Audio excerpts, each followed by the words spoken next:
Colombia के Bogota में कहा है कि भारत में लोकतंत्र नहीं है, लोगों को बात करने की आज़ादी नहीं है। कोई व्यक्ति सबसे अधिक आज़ादी से देश के विकास को, भाजपा को और प्रधानमंत्री मोदी जी को गाली देते हैं तो राहुल गांधी है।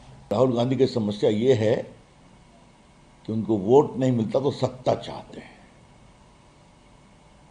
और अगर विदेश में जाके भारत को अपमानित करिएगा तो जो भी सीट मिली है जनता वो भी नहीं जिताएगी आपको, जान लीजिए आप। अब आप चीन की तारीफ कर रहे हैं कि भारत तो दुनिया की बड़ी ताकत नहीं बन सकता, लेकिन चीन दुनिया का नेतृत्व कर सकता है। अच्छा होता विजयदशमी के शुभ अवसर पर भारतवासियों को शुभकामना देते, लेकिन वहां तो भारत पर ही हमले कर रहे हैं। देश में करते हैं, विदेश में भी करते हैं। कोलंबिया के बगोटा में कहा है कि भारत में लोकतंत्र नहीं है, लोगों को बात करने की आज़ादी नहीं है। अगर कोई व्यक्ति सबसे अधिक आज़ादी से देश के विकास को, भाजपा को और प्रधानमंत्री मोदी जी को गाली देते हैं तो राहुल गांधी है। तो आपको देश के खिलाफ कुछ भी बोलने का अधिकार है। मोदी जी के ऊपर तो आप झूठे आरोपों की झड़ी लगाते हैं पूरे हिंदुस्तान में घूम घूम करके। तो लोकतंत्र में तो आपको एक प्रकार से गाली देने का अधिकार दे रखा है हिंदुस्तान में, और आप कह रहे हैं लोकतंत्र नहीं है। यहां पर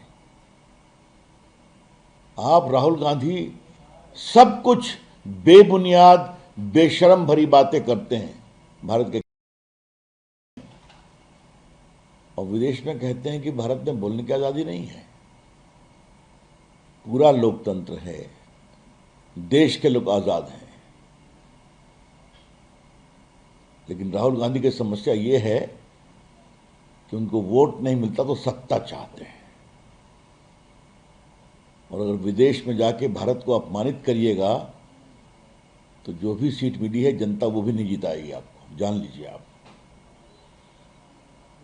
अब आप चीन की तारीफ कर रहे हैं कि भारत तो दुनिया की बड़ी ताकत नहीं बन सकता, लेकिन चीन दुनिया का नेतृत्व कर सकता है।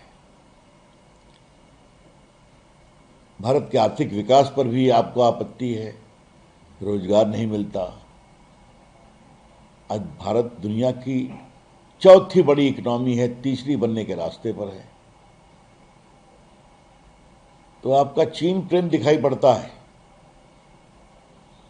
और भारत के अपमान करने का आप कोई भी अवसर छोड़ते नहीं हैं।